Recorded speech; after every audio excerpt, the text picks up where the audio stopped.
So in this video, I'm gonna show you how to import your passwords into Passwords app on your Mac.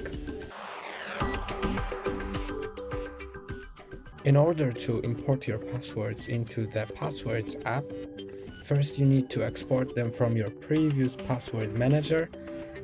I'm gonna use the NordPass, but you can use any other one that you are currently using and have your passwords in. So it may differ from manager to manager, but in this one it's gonna be quite simple.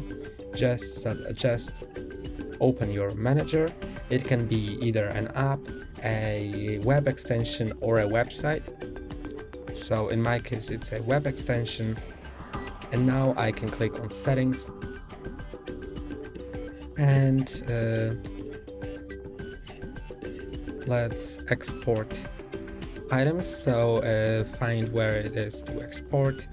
We'll export them, then enter my password for the manager, then click on continue, and now it's exported into a CSV file. And now to import it, open the Passwords app. So just click on Command Space to open Spotlight Search, or go to the Launchpad and search for passwords. Open that. Now I need to unlock it with my Touch ID, and now it's unlocked. And when I'm in the passwords window, I'm pointing on it, so on the top bar it shows passwords. I can click on File, Import Passwords from File, then click on Choose File, and then point to location where the password was saved. Mine was saved in the Downloads folder into the nordpass.csv.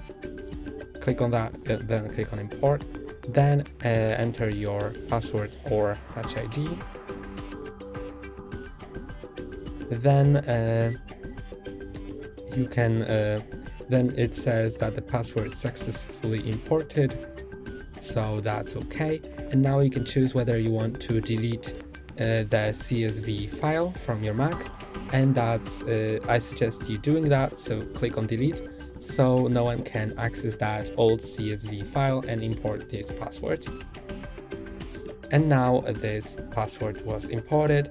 The number of all passwords I have has been increased by 1 because I've imported just one password. That's all for today. Don't forget to like and subscribe. See you next time.